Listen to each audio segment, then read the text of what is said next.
Lines at West Side Decorating Center. Stop in, visit them today. Good morning to you on this Thursday morning. It is the 27th of March already.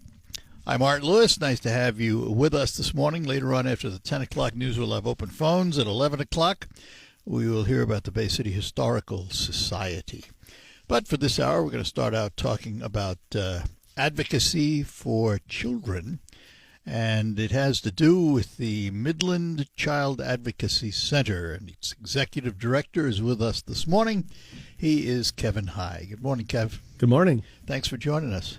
An overview of the Advocacy Center. Tell us what it's all about and what it's like.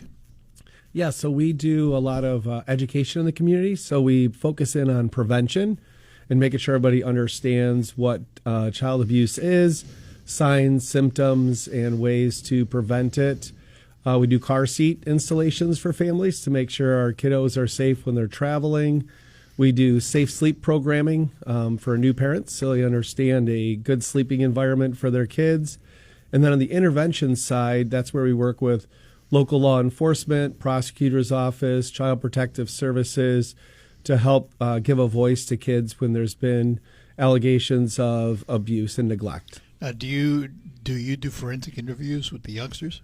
Yep. So the forensic interviews is what we do if there's a referral from Child Protective Services or law enforcement, where our trained professionals sit down with the child and find out what's been going on. And do you have it? And I'd ask you this before we went on the air, because what you do in Midland is the same thing that Can Council does in Saginaw and the other counties they serve. Do you have a CASA program like they do? We do not have a CASA program. We do work closely with the courts and stuff. We do have Friends of the Court and some other programs in our community, but currently we don't have a CASA program. Is it on the horizon? Yeah, it's one of those things that we've looked into. One of our former employees had actually gone through the training to start offering that and then moved on to another CAC because they are across the state and across the country, because CACs are very important to be held locally within each county to help protect kids. So we talk about, and I mentioned in the early days of the Can Council here in Saginaw, I was on the board, and we were strictly an organization providing information, education, and that was it. There was nothing else happening. And I look at Can Council today, and it's huge compared. But most advocacy groups get their start on the education front, don't they? Yeah, that's very true, and we did also. So the Midland County Child Protection Council actually started in 1979 by a group of community people that got together to help educate the community and help people be able to identify when there is abuse or neglect going on. And over the years, then they expanded their services and started offering forensic interviews when they became a accredited CAC in 2007. So you have morphed, that organization has morphed into the Midland Child Advocacy Center? Yep, and that's really because as they identify things and see those growing needs, their services continue to expand. How are you funded? So we get funding through state and federal grants, through VOCA, which is the Victims of Crime Act. And then we get funding also through CTM, Children's Trust Michigan. And then we get local dollars, and we do some fundraising also, which we'll talk about coming up. How do I ask this question? How serious is the problem? I mean, if it's just one youngster, it's serious. But how serious is the problem in this region? Yeah, and it's true in every community. It's one of those things that it crosses demographics, it crosses economics and all those kind of things. So it is prevalent, and we know that it's 1 in 10 kids that are abused, and most of those kids don't come forward for a lot of reasons. So in every community, this is something that's needed, and having a local CAC really provides that connection with law enforcement, child protective services, so that child can come in and share what's been going on, and then from there the prosecutor and law enforcement takes over. So, how is it discovered? How is child abuse discovered? A lot of different ways. Our there's a lot of mandated reporters. So people working in childcare, schools, and other areas are mandated reporters. So when they see something, they are required to say something. And also a lot of times it's maybe a coach or somebody that notices something. So they'll report that into Child Protective Services. And we come into play after something has been identified. So Child Protective Services or law enforcement would then refer that case over to us so that that child could have a forensic interview and we can gather the information needed to move forward in the case. And child abuse, as I remember it, it's not just as simple as looking for bruises, because there's lots of different kinds of child abuse. Yeah, there's a lot of different abuse and neglect, so a lot of times people will identify maybe some neglect that's happening, and then through conversations and further follow-up, they identify there may be other things going on. And a lot of times it could even be they're a witness to a crime. A child that witnesses either a sibling or maybe a parent that's in a domestic violent situation. Those can lead to a forensic interview also. And also there's emotional and other cases too. Neglect, I always, when I talked about it, I always thought neglect was the hardest one, because sometimes neglect is not intentional, not on purpose. It's financial. The household just doesn't have the money to do what's really needed. That's difficult, isn't it? Yeah, and that's where the education really comes in, is really helping parents understand what resources are out there. So if they are in a financial situation, or maybe they just don't know of other resources or other ways to try to help their children. So in our education field, teachers are really helping to identify some of those things, which are just where parents don't have everything they need to care for their kids. And it's not intentional. A lot of times they just don't have the resources they need to purchase new clothes, or maybe their water had been shut off at home, or maybe they recently lost a job, or their car broke down, or a variety of things that may lead to some neglect, which really wouldn't warrant a forensic interview.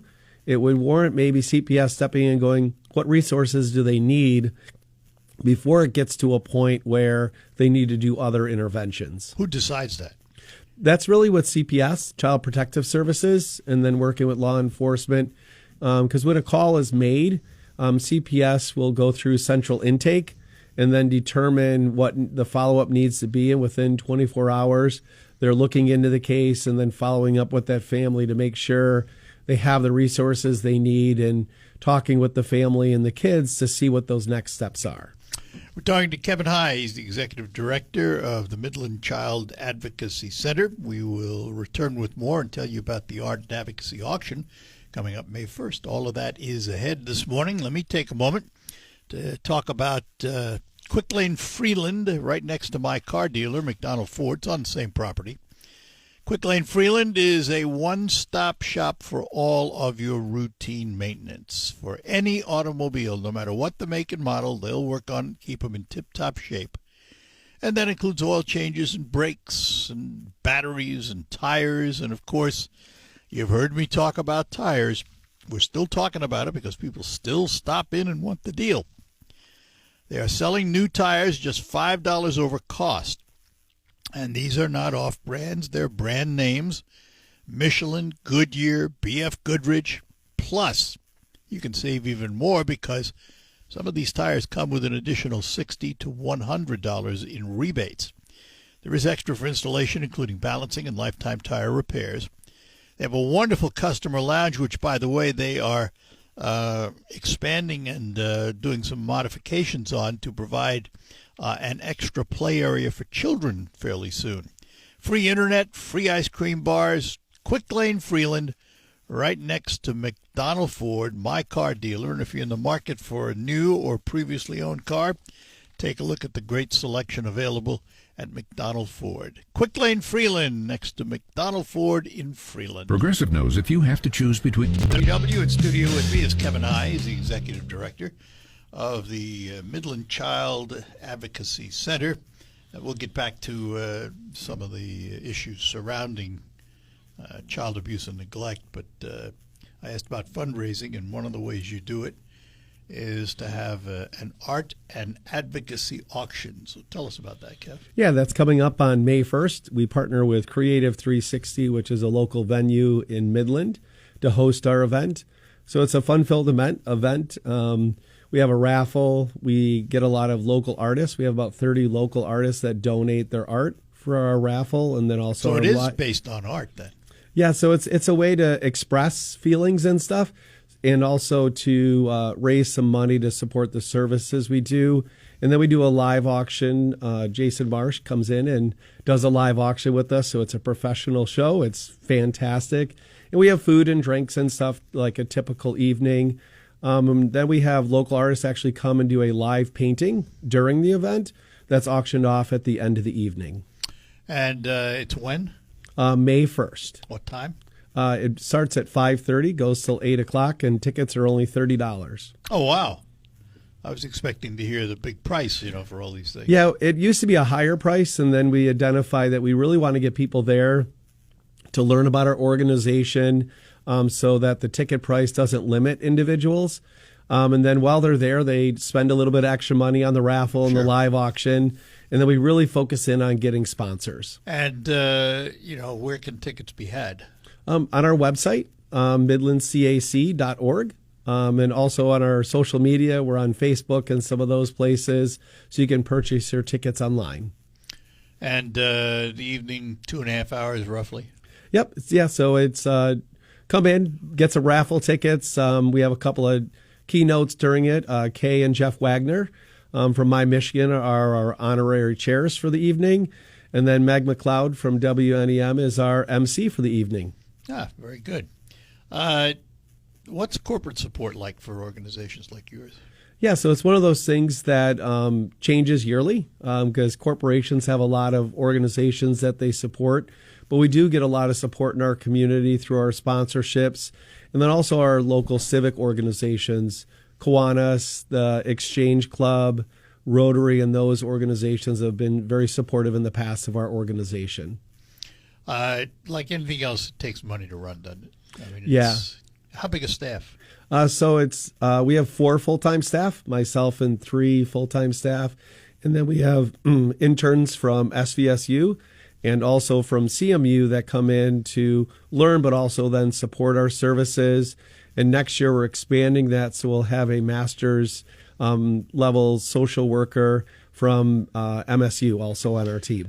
The forensic interviewers, are they staff or are they contracted? How do you get those folks? So it's staff. So we have a full-time forensic interviewer, and then we have a full-time victim advocate. So the victim advocate is the one that works with the non-offending caregiver and then helps them understand what processes are going and resources so that they can heal also, and then what comes next. And then we have a full-time prevention person too. You don't have, though, we mentioned CASA earlier, you don't have that advocate in the courtroom for the youngster, do you? Correct. So we work very closely with our local courts because the prosecutor's office is a part of the process when we're doing the forensic interview. So we have a great link to them directly. And then we have what we call linkage agreements. So we work with Shelter House if there ever is a sexual abuse case. So we don't have our own medical staff on site. We do a referral for that. And then same with therapy if that's something that's needed, either for the family or the child. We work very closely with CMH, Community Mental Health, that is, and also with Family and Children's Services. How do we minimize the trauma to a youngster who finds themselves in this situation?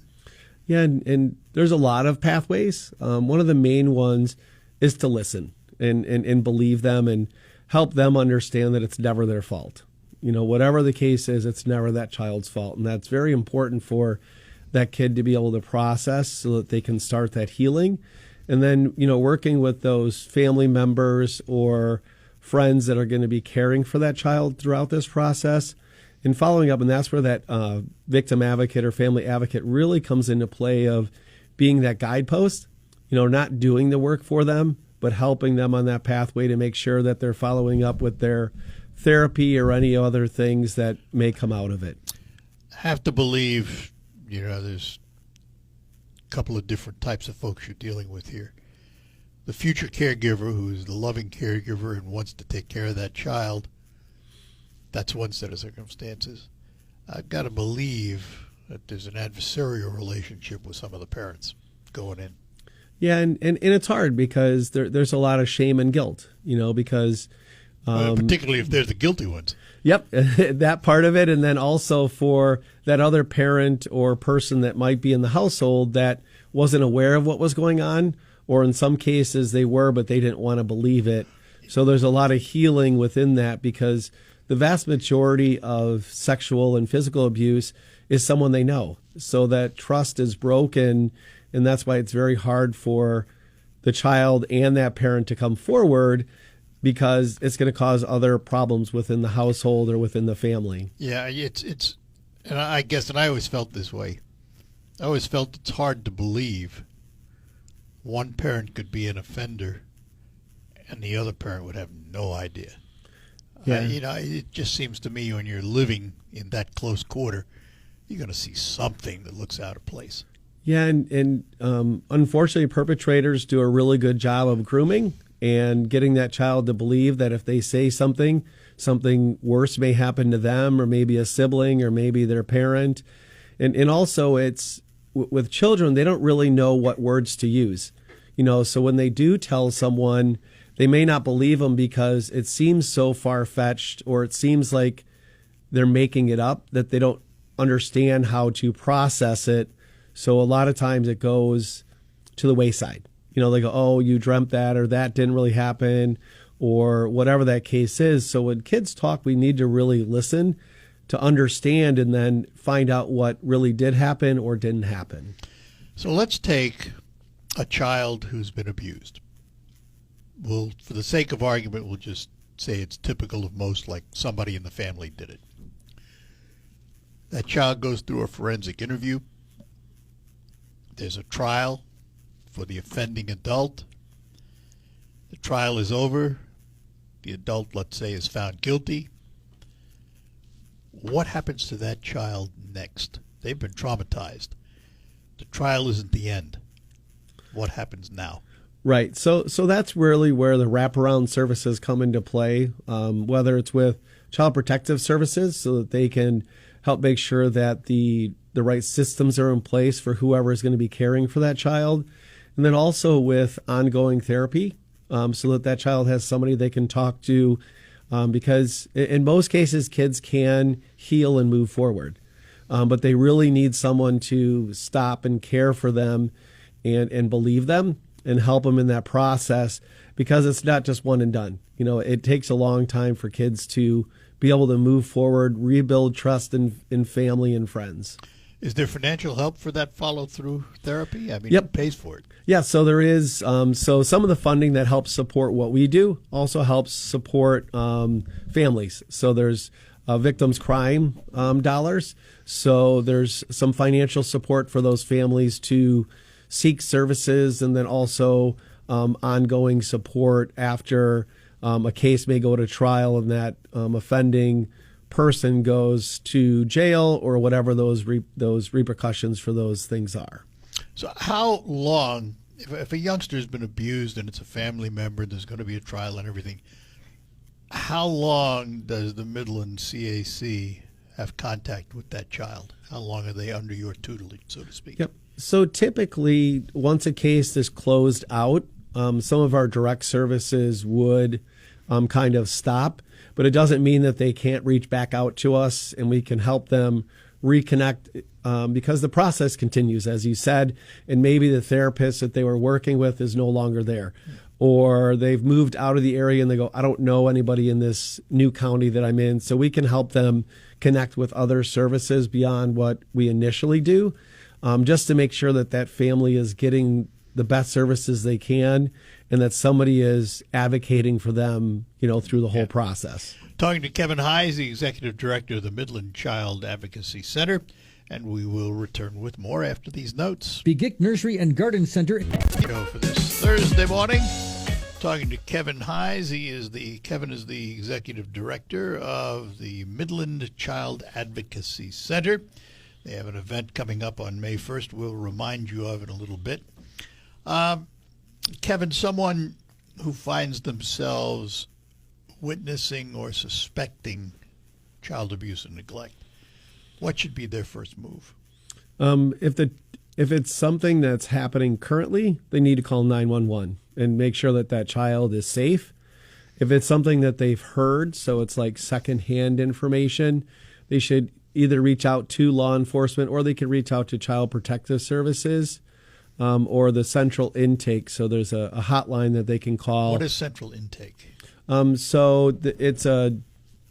It's an organization that does all of those incoming calls for people that want to report abuse or neglect or something they've seen or heard, and then they'll process that information and get it out to the county that would be responsible for the follow-up for whatever that case would be. Is it safe to assume, and it's a bad word I know, but is it safe to assume that confrontation is not the best way to tackle the issue? Yes. In most cases, you want to be able to protect yourself and also that child. So that's why getting law enforcement involved is the best course of action to make sure that you're safe and then that child is removed from that unsafe situation. When a child's removed, what happens to that child?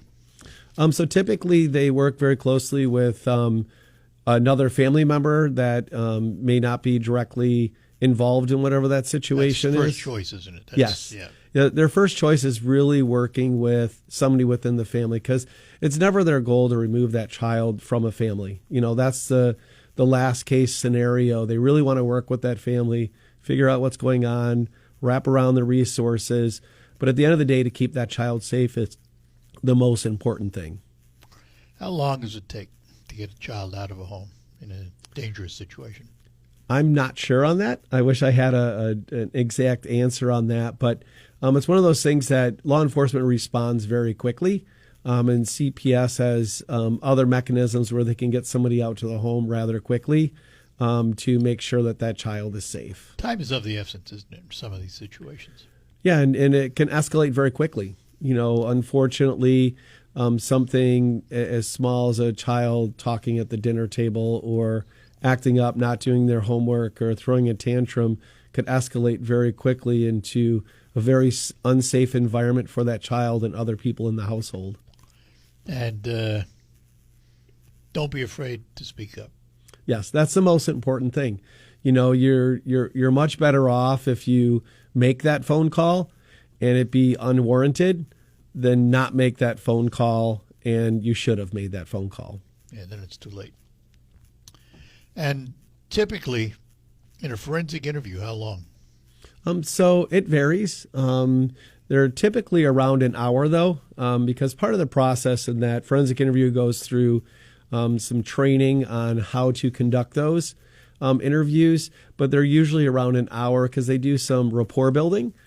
So they go over some instructions on how the interview is going to go to make sure the child understands kind of they need to be telling the truth. And if they don't understand something, to ask, and not just make something up if they don't understand the question. I have to believe building that rapport is important because this child's in a room. This child typically is going to be scared.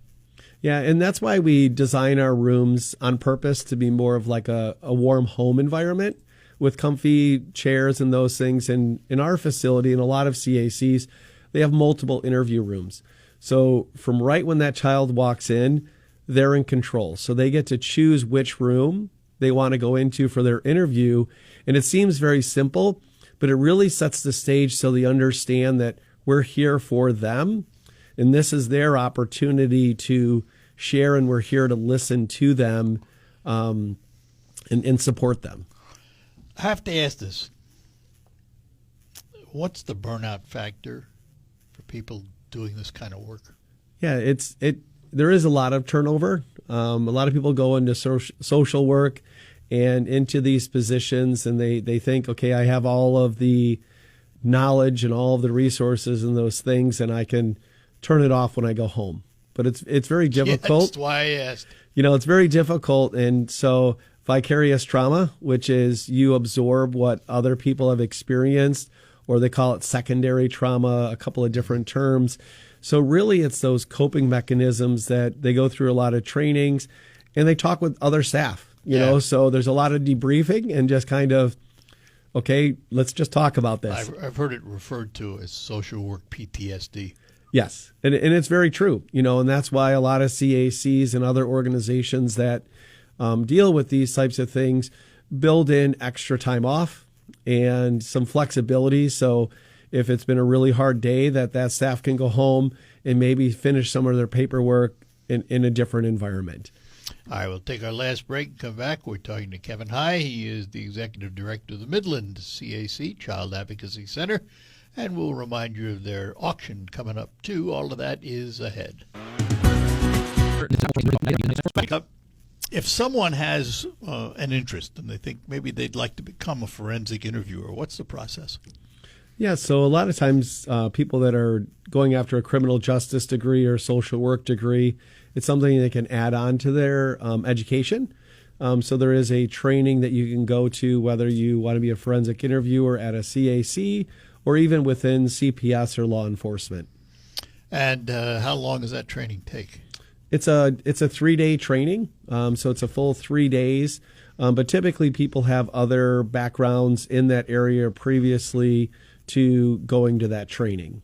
So you should have some relative background before you decide either to do this. either past experience and or going into social work or into criminal justice, because you have to there's an application to attend the training.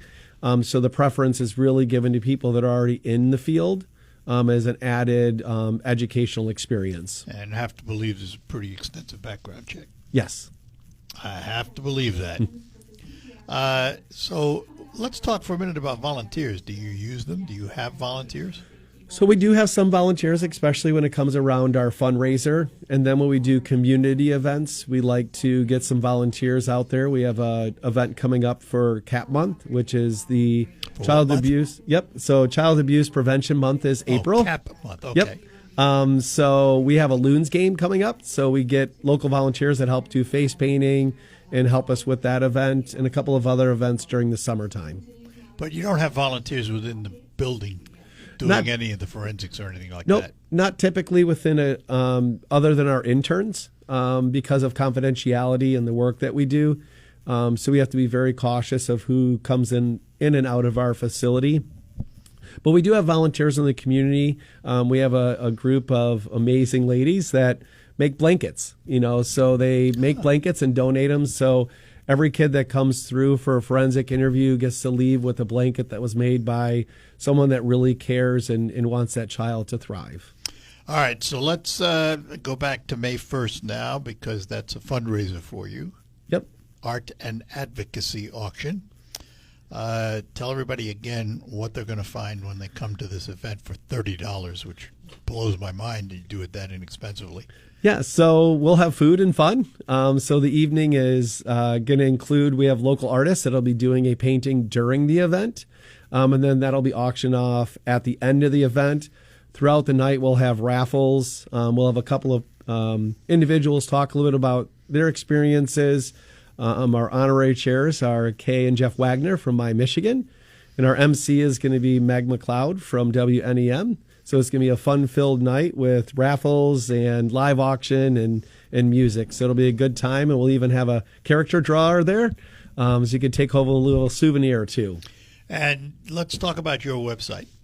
Yeah, so our website has a lot of great information, not just about the services that we provide, because we have a lot of partners. So it really is a one-stop for any family that's looking for information, whether they suspect abuse is going on or they just want to connect with other resources in the community.